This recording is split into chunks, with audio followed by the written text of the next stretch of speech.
All right, welcome in Wednesday evening. I've got a big piece coming out tomorrow morning on the San Francisco Standard that is taking a good inventory of the 49ers offense after the first month of play. So, got a lot of tables ready for you, statistics, data to show where the 49ers offense can move forward and to also obviously gauge where they've been already throughout the first four games. But at least to start today's show, I want to look at the opposite side of this, and that is the 49ers defense and how do they match up against Kyler Murray and the Arizona Cardinals? Because the 49ers defense has given us two vastly different types of games so far this year. They played well against the Jets and Aaron Rodgers in week one.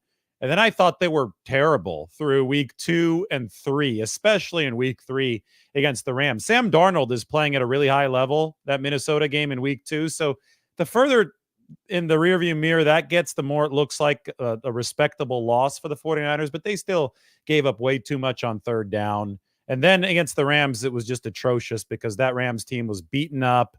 The offensive line was playing poorly. They didn't have Puka Nacua or Cooper Kupp, and the 49ers still got worked by Matthew Stafford and the Rams offense. So you had a good game against the Jets, bad games against the Vikings and the Rams, and then a good game against the Patriots this past weekend. But the Patriots are, like the Rams, a cellar-dwelling offense. So the 49ers had to look good against the Patriots. I'd be very worried if the 49ers did not look good against the New England Patriots. This week, the challenge escalates for San Francisco. The Arizona Cardinals rank number 10 in EPA per play offensively, but I don't think it's a great offense. And number 10 indicates it's a little bit above average. It's good, but it's not anything world-beating. This season so far, the Arizona Cardinals have played the Buffalo Bills. That was a 34-28 loss. I thought the Cardinals surprised people because they jumped out ahead of Buffalo. Buffalo came back and beat them in the season opener. Then they absolutely thrashed the Rams. That was a 41-10 victory for Arizona. So most of the Cardinals' offensive damage actually came against the Rams team that's really struggling, although the Rams did beat the 49ers. The Cardinals lost 20-13 to the Detroit Lions. And the more I look at that score, the more I say, wait, I mean, is this fraud alert again for Kyler Murray and company? Because the Seahawks had no trouble seemingly moving the ball against that Detroit defense. Arizona managed only 13 at home against the Detroit Lions. Then last week, they managed only 14 at home against the bad Commanders defense. So in 2 straight weeks, the fraud alert bells, the alarm bells are ringing for me regarding Kyler Murray and this Arizona offense. The Commanders are not a good defense. They held Arizona to 14. The Lions, to me, don't look like a great defense. I mean, both the Commanders and the Lions on aggregate are below average defensively, and they held Arizona to 13 on the road. So I look at this and I say the 49ers, they need to hold the Arizona Cardinals to about 2 touchdowns worth of scoring, 17 at the most, playing at home. It's going to be warm, though, so that might be a factor in this game. It's going to be hot outside at Levi's. That might lead to some defensive exhaustion. But I look at this, and to be up to par to what bad defenses from Washington and potentially a slightly below average defense from Detroit did to Arizona, the 49ers can't give up all too many points in this game. Now, every game takes on a life of its own. I get it. It's hard to apply the transitive property from week to week, but as we get a larger collection of data, we do develop certain expectations. And I think the 49ers defense expects a lot more out of itself than it saw in weeks 2 and 3. They had a chance to correct course in week 4. They did that against the New England Patriots. But now, regardless of how much of a fraud Arizona's offense is or not, they're better than the Patriots. And the 49ers have to find a way to stop Kyler Murray. A lot of familiar faces on this Cardinals offense. James Conner remains the running back. I mean, this is a big, powerful running back. Good news for the 49ers is they already handled a couple 220-pounders in Ramondre Stevenson and Antonio Gibson last week. Conner, another one of those powerful backs, but he's taller, more of an upright running style. He's done his damage against the 49ers defense, though, in the past. So we're going to be looking out for James Conner working with Kyler Murray. He's got to take some pressure off Kyler Murray. Kyle Shanahan today complimented Murray. He said, he's playing a lot more within structure over the course of the past 2 seasons than he did earlier in his career. Murray's obviously short. He's also quick. He could really move, and he could do damage with his legs. But the problem with doing damage with your legs is that it's unpredictable. And when it's unpredictable, defenses might be burned by it, but your own offensive coordinator and your own offensive system might be burned by it as well, because you're trying to set things up with certain plays. You're trying to operate within a larger offensive game plan. And the quarterbacks who just run around and have no method to their madness, those are the guys that drive offensive coaches crazy, because they're going to be inconsistent. So to Kyler Murray's credit, he's been much more consistent over the past 2 seasons working under new offensive leadership with new coach Jonathan Gannon over in Arizona. And he's completing about 69-70% of his passes this year. He's got 6 touchdown passes, 1 interception. This is about 6.2, 6.3 adjusted net yards per attempt. I mean, not great numbers across the board, but they've been solid numbers. And again, that's why Arizona is ranked number 10 offensively. He's got a new top target in Marvin Harrison Jr., the rookie receiver out of Ohio State. He's still throwing to the likes of Trey McBride, the tight end, Greg Dortch, a small receiver playing a lot of slot for the Arizona Cardinals. Michael Wilson, the former Stanford product, is the wideout opposite of Marvin Harrison Jr. So there is firepower here for the Cardinals. There is potential balance here for the Cardinals, but there's nothing near greatness for Arizona. Kyler Murray has never been great. Kyler Murray has been an inconsistent quarterback that has struggled to play consistently from the pocket, and we'll see what he can do against the 49ers in this game. So much of this relies on a disciplined pass rush from the 49ers, which they did show last week after they were able to stop the New England run game. To me, the most spectacular statistic coming out of last weekend's game was Nick Bosa. His average get off was 0.51 seconds. That was the fastest average get off of any player over the course of the past 7 seasons. So that told me that he wasn't worried about the run game. That told me that he was on his toes. He was pinning his ears back. He was ready to get after Kyler Murray in this game against the New England Patriots last week. If he can set up a similar dynamic this time around, then Nick Bosa will be in position to really get after Kyler Murray. But they're going to have to be more disciplined than they were against Jacoby Brissett, who wasn't really able to slip out of the pocket and do damage with his legs. This year, or in this game this week, both Leonard Floyd and Nick Bosa are going to have to hold solid edges. These relatively untested 49ers defensive tackles at the depth positions can't get swallowed up in the rush either. And I think because of the danger there, the 49ers are really going to need Fred Warner to spy Kyler Murray. He's rushed for 164 yards already this year, despite the fact that he's playing more confined to the pocket. So he's going for about 40 a game. Those could be 40 damaging yards if this turns into a close game for the 49ers against the Cardinals. Warner did not practice today, but he said that the plan is for him to play. We'll see if that continues to be the case tomorrow. Warner's dealing with the ankle injury from last week. Tim Kawakami said it best. We did a show together yesterday at the San Francisco Standards headquarters. He said, without Warner and without Greenlaw, who's obviously still on the PUP list for San Francisco coming off the Achilles, this is a relatively slow 49ers defense. I mean, you go from fast to slow really quickly with a couple personnel losses.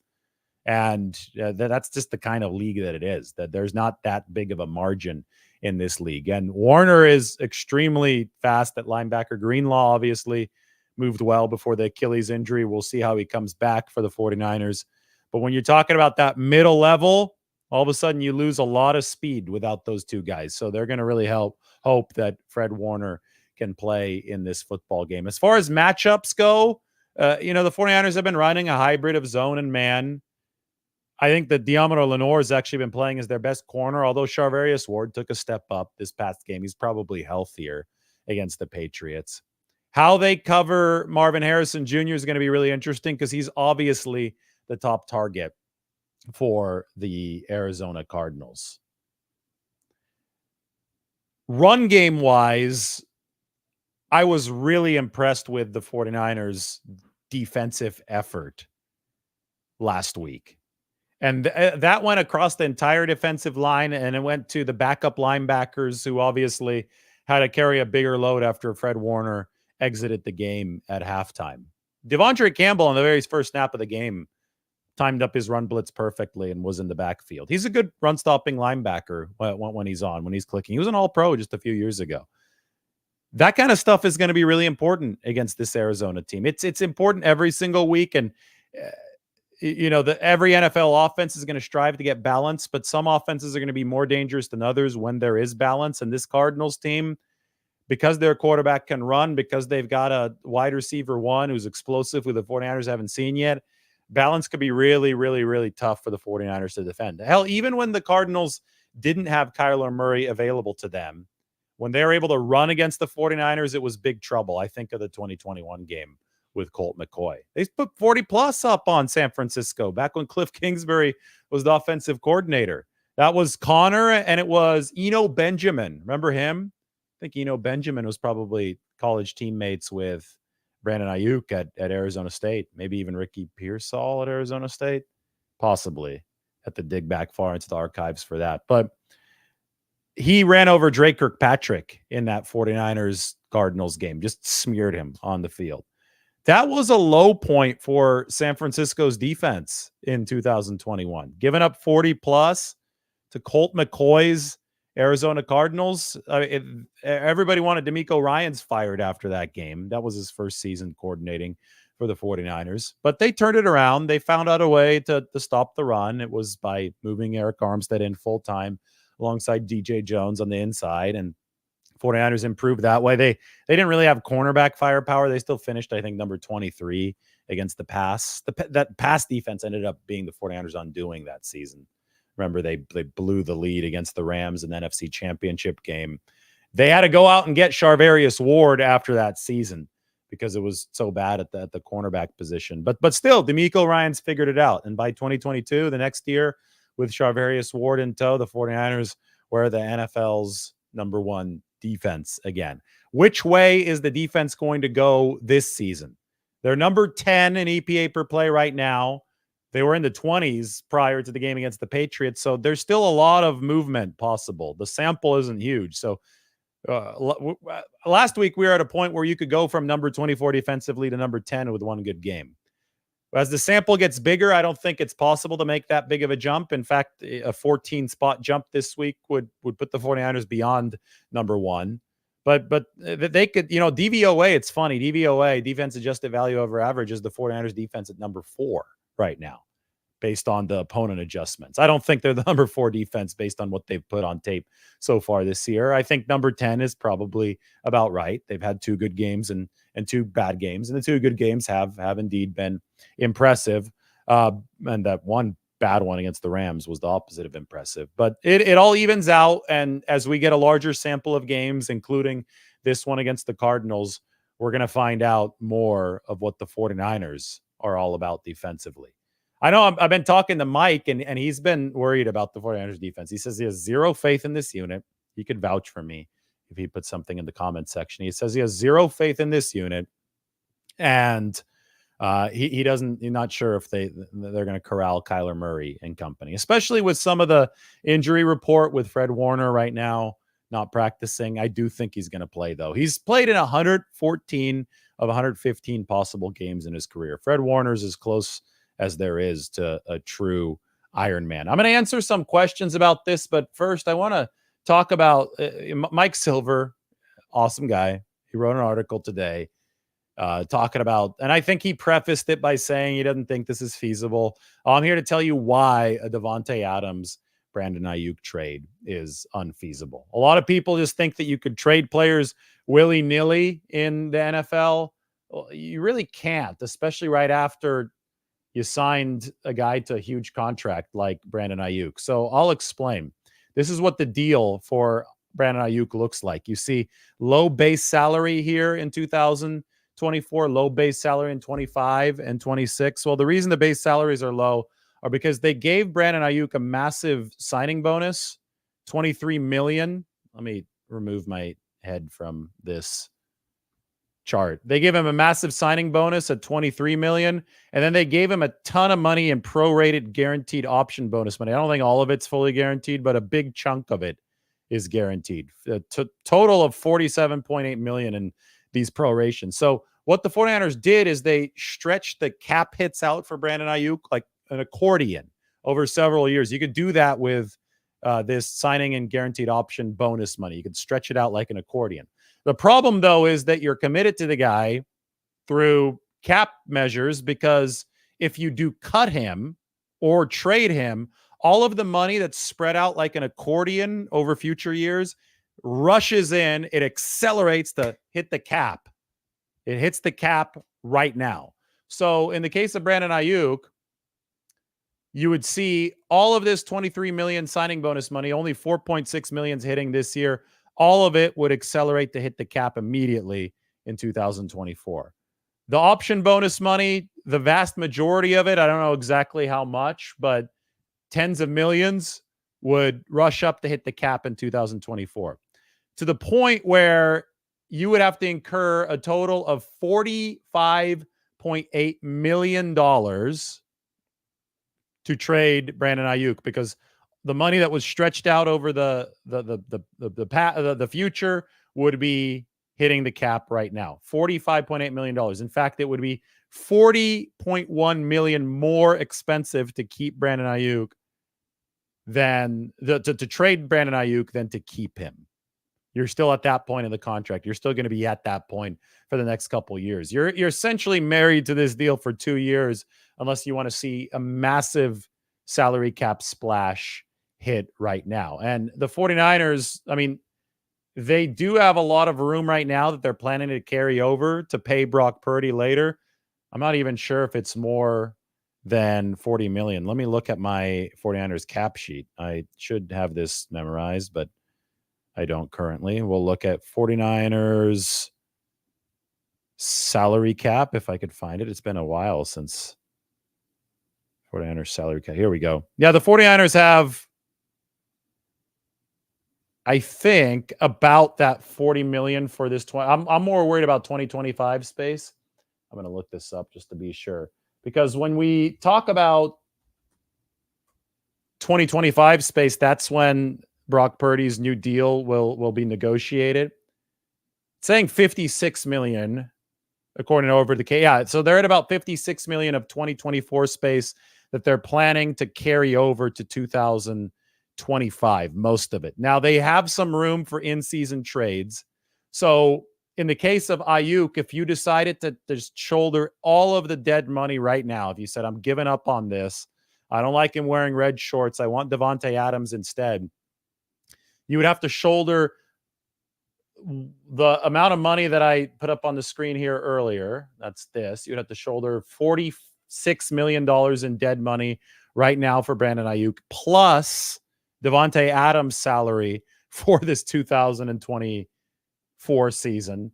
And at that point, you would run out of every single bit of the cap space that you were hoping to carry over, which is upwards of 50 million to potentially help pay Brock Purdy and company. That's why I'm just illustrating that this is unfeasible. You've just got too many accelerations. You don't hear of a team trading a player right after they've re-signed him to a big deal for this reason, because they're trying to stretch the cap hits out with the re-signing, and then they would all accelerate to have to hit right now. So just from a dollars and cents perspective, a financial cap perspective, a lot of people like to talk about this kind of stuff, but they don't like to talk about the financial dynamics behind it.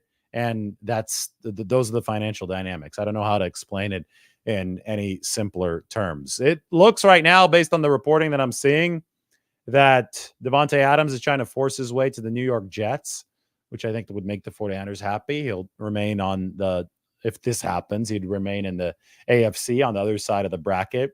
He lands somewhere in the NFC, well, all of a sudden that team could be a bigger headache for the 49ers to contend with moving forward. All right, coming tomorrow, before I get to this Q&A, 49ers performance review. We've got all the charts and tables, all the stuff I used to do for The Athletic that I know a lot of you liked. It's coming out on the San Francisco Standard tomorrow. We're going to be looking at the 49ers offense first in the performance review, but I got a whole team-wide thing. It's all color-coded. It's going to be really fun. So be sure to check out sfstandard.com. We're going to be all over this starting tomorrow in the 49ers performance review. I am right now going to open this up for questions. So why doesn't everybody join in? 49ers Q&A about to begin. Let's do it.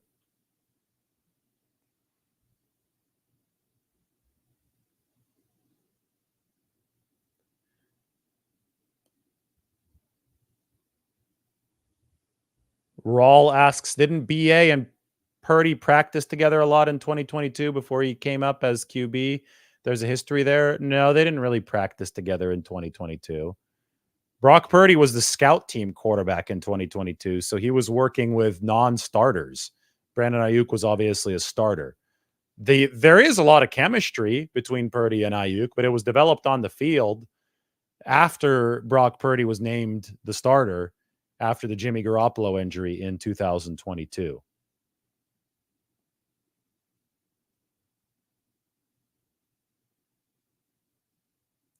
Would the 49ers consider elevating Tariq Owens and dropping Ronnie Bell to the practice squad? Nah, that's not how that's going to work with Tariq Owens. Tariq Owens is a developmental player, and he's an exciting player. I get it. He's got the family pedigree, but I would not expect him to be elevated to the 53-man roster this year. I think they want to continue working with Tariq Owens, keep him in the building behind the scenes. Now that his hand is healed, that was something the 49ers were able to do.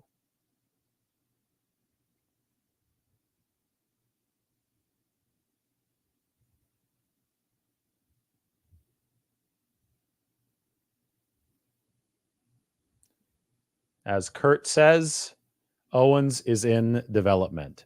When do the 49ers anticipate Dre Greenlaw coming back?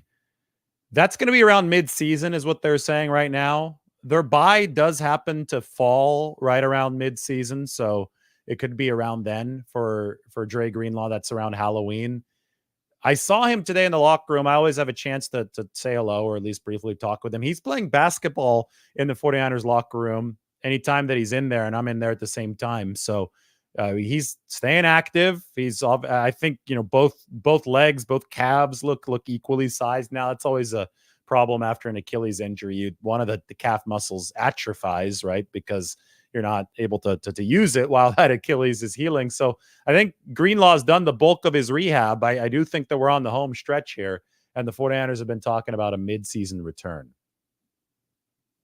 How's Jordan Elliott looking? He was back at practice in a limited capacity today. So he's avoided a couple scares over the course of the past 7 days. Remember last Thursday is when Jordan Elliott was carted off the practice field, but he was able to play on Sunday, and he practiced the very next day. He rolled his ankle, and then he got hurt. It was a knee injury during the game on Sunday, and it looked like he might miss some time.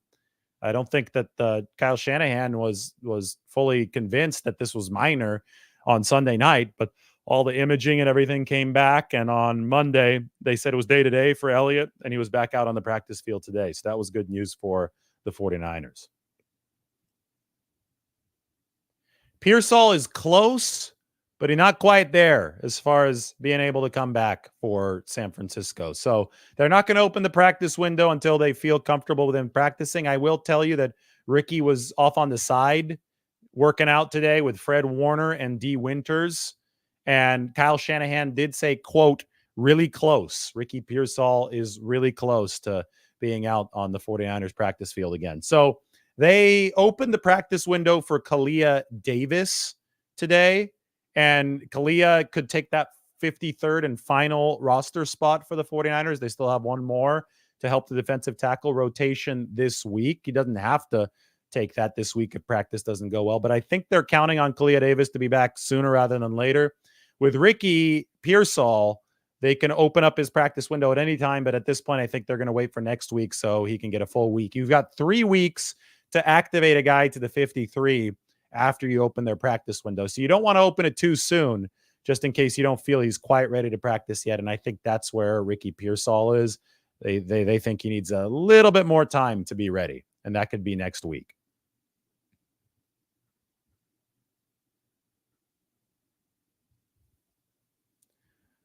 No, I don't think Davante Adams could be the answer to the dilemma of Christian McCaffrey's absence. And you're saying potential absence for the season. McCaffrey's not going to be out for the season, guys. Christian McCaffrey is working to recover from Achilles tendonitis. The likeliest scenario here is that he's back right after the bye week, based on everything that in my conversations with the situation and all of our analyzing of the 49ers strategy. This is a situation that means they're probably going to be without McCaffrey for another month.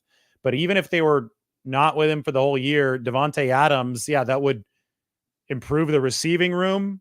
But Christian McCaffrey, the reason that he's so special is because he's a versatile back that can also split out and catch passes, and he creates gravity in that way. So Christian McCaffrey, I'll be honest, is an irreplaceable player. He's one of one in the NFL.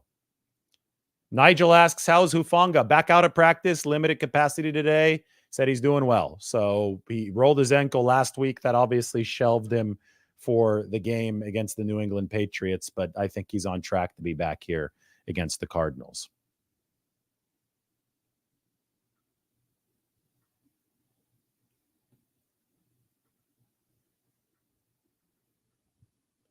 Any update on Javon Hargrave? I think I gave one last week. I think there's optimism from the 49ers that he might be able to return late in the year after, but that's still so far away right now that it's not on anybody's mind. You have to survive week to week in the NFL. And for the time being, the 49ers have what they have at the defensive tackle position. They're happy that Jordan Elliott remains available for this football team, despite the 2 injury scares over the past 7 days. This is a good question. Do I think the rookie safety, Malik Mustafa, stays on the field? I think the 49ers find packages for Malik Mustafa. That was a good debut for him. Good starting debut last week. Remember, they found packages for Talanoa Hufanga as a third safety back in 2021. I think that you do the same thing for Malik Mustafa here in 2024.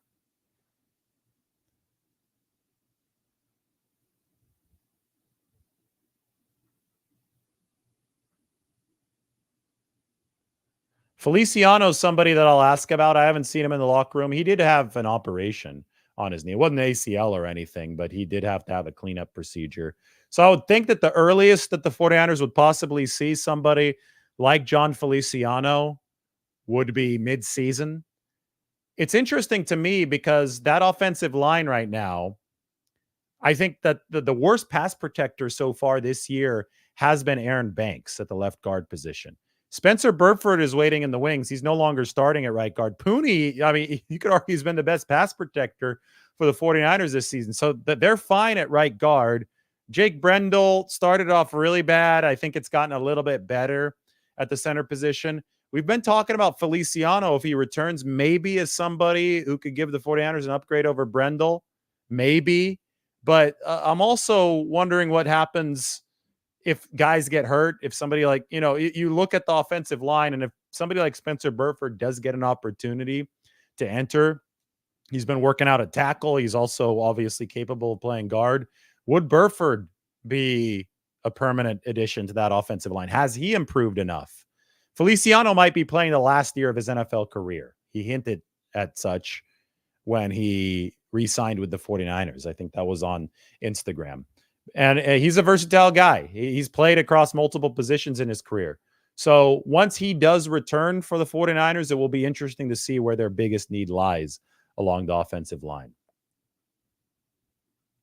Steven asks, is Murray rushing the biggest threat to the 49ers defense? I think Marvin Harrison's a big threat. I think Trey McBride's a big threat. I think Greg Dortch, you'll probably see Deommodore Lenoir on Dortch, the smaller slot receiver. So that might not be as big of a threat since Lenoir is playing really good football. But, if Tutu Atwell was able to get behind Charvarius Ward, and I know Mooney was probably hurt in that game, but if Tutu Atwell was able to make that big of a play for the Rams, somebody like Marvin Harrison Jr. can make a big play for the Cardinals against the 49ers. But yes, Murray can run. He's run for 164 yards this season. If Fred Warner is at all compromised and can't play that spy role as well as he normally can for the 49ers defense, then that's an even bigger threat, right? Murray running. So it's going to have to be a good team effort, but I always come back to the run defense, and James Conner is a good back. I have a lot of respect for James Conner. First and foremost, the 49ers have to stop him.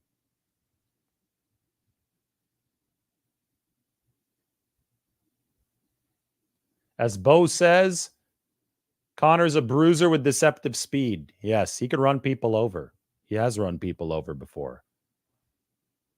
What kind of threat is McBride? He's a good athletic tight end, good body control. And that's just how the league is. George Kittle was part of a revolution. Maybe he was one of the instigators of the revolution. Really athletic tight ends who can strain defenses because they're adaptable skill set downfield. I think somebody like Trey McBride can do that for the 49ers. Dorch the Torch is really fast. Yes, and he's a threat on special teams. And that's a phase where the Cardinals might be able to close the gap with the 49ers. Let's look at the DVOA rankings. I have these on what used to be Football Outsiders. That is Aaron Schatz's website. He's the creator of DVOA. Special teams rank. Where's Arizona at? The 49ers, I'll tell you where they're at. They're ranked number 32, dead last in special teams. The Cardinals, they're ranked number 19.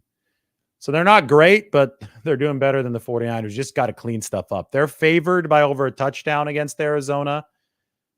To maintain that positioning, you can't have a special teams catastrophe. All of a sudden, this becomes a toss-up if you have a special teams catastrophe. 49ers dead last through 4 games.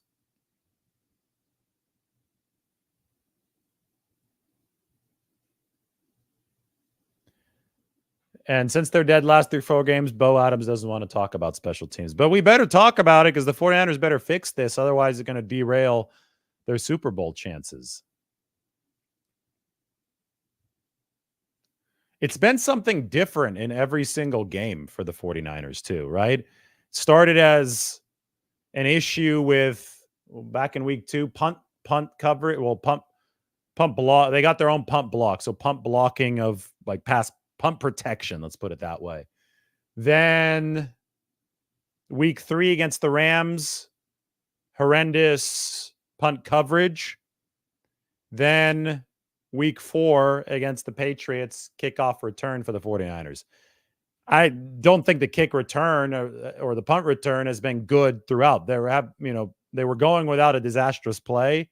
And they also muffed a punt, didn't they? Yeah, Jacob Cowing muffed a punt against the Minnesota Vikings. So that was doubly bad in week 2. When you're muffing punts and you're not giving anything good on the positive end, like a good return, that's a major problem. And the 49ers have had major problems indeed on special teams over this year.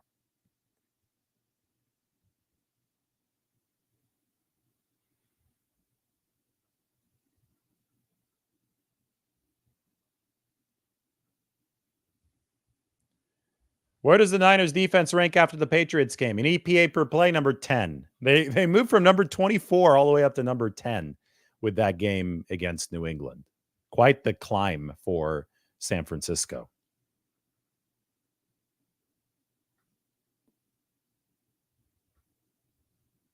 How does Bosa match up against the Arizona Cardinals offensive line? Well, I'll tell you what, Nick Bosa matches up well against anybody in the league.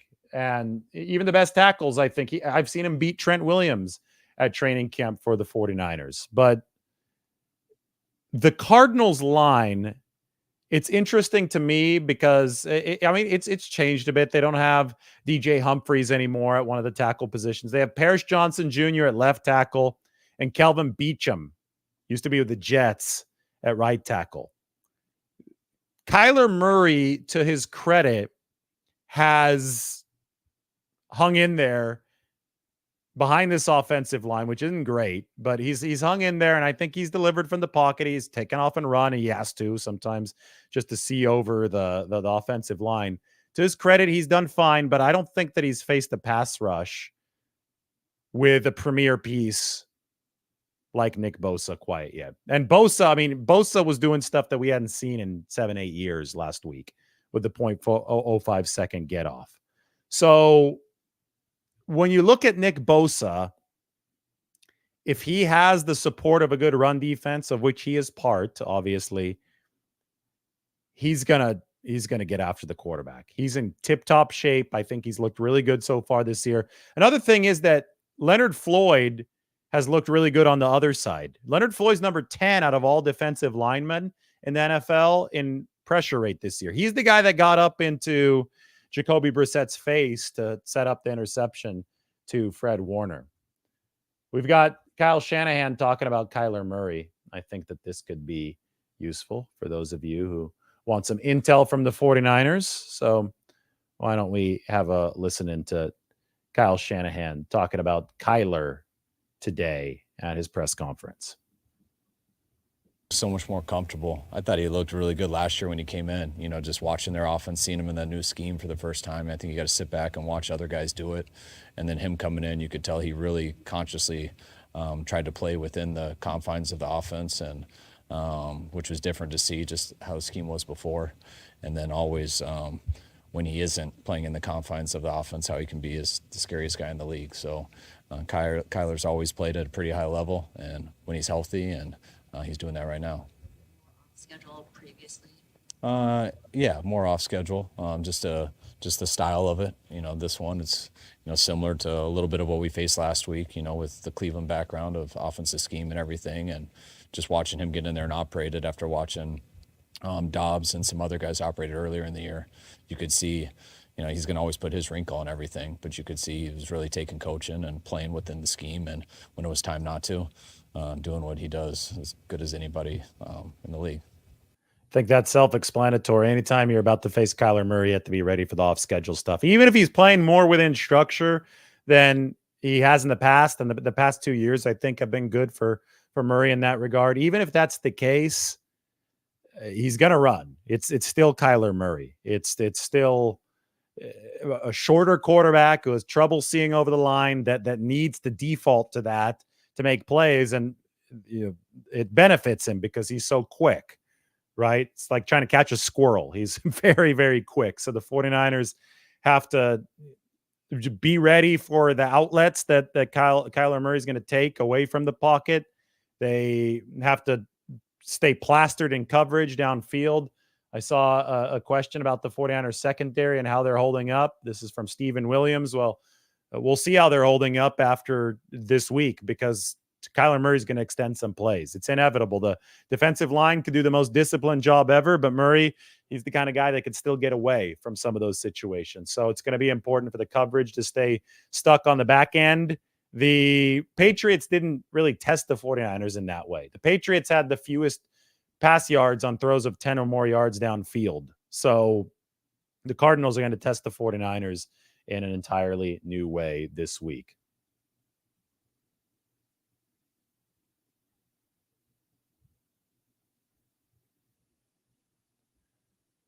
I'm looking at some of the questions. There is no 49ers YouTube channel that gets more views than this one.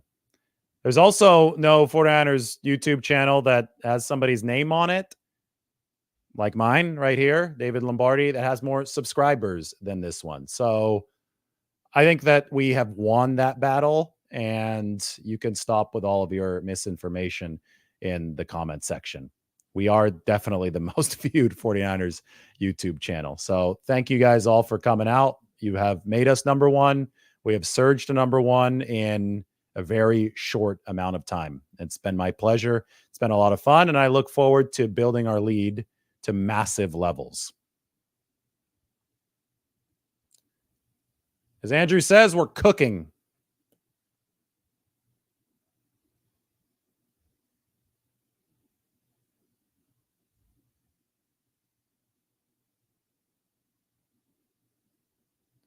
What are the chances that Renardo Green plays?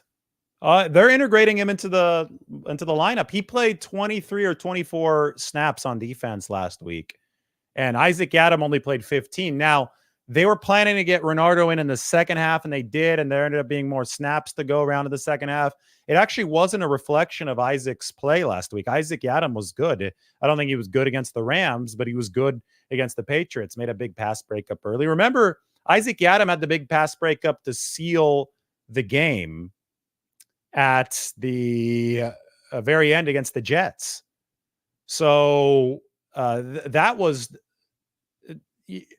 It was reflective of the struggles and the inconsistencies that the 49ers defense has had as a whole. Isaac Adams was good in week 1, wasn't good in week 2 and week 3, was a lot better in week 4.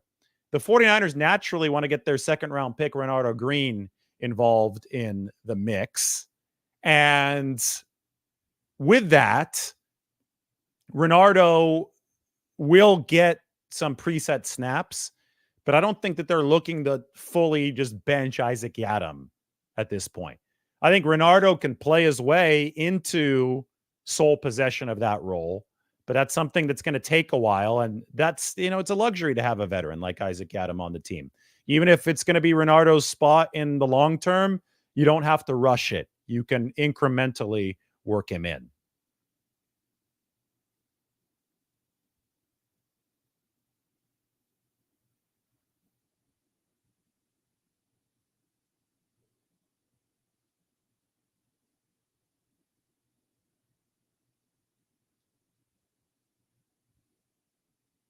Looking through some more questions.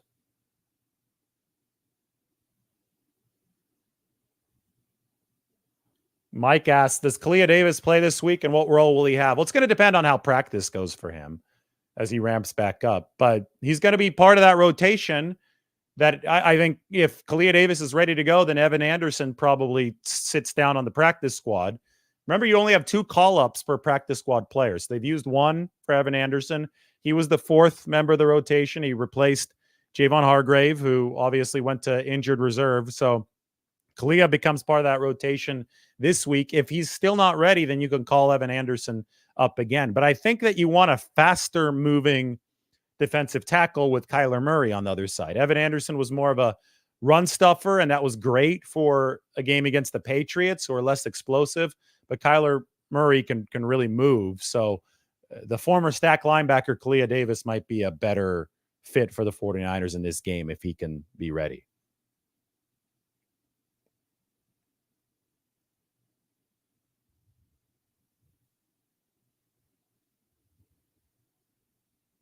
Nigel verifies what I've been saying. We saw a better play from Isaac Adams last week. All right, guys. Good stuff. We've been going for 43 minutes. It's time. I got to go get dinner. It's nice and warm outside. Summer in San Francisco, the month of October. Everybody, thanks for watching. Got the big statistical analysis dropping tomorrow morning. And thank you to everybody for making this the most viewed 49ers YouTube channel. We'll talk to you soon.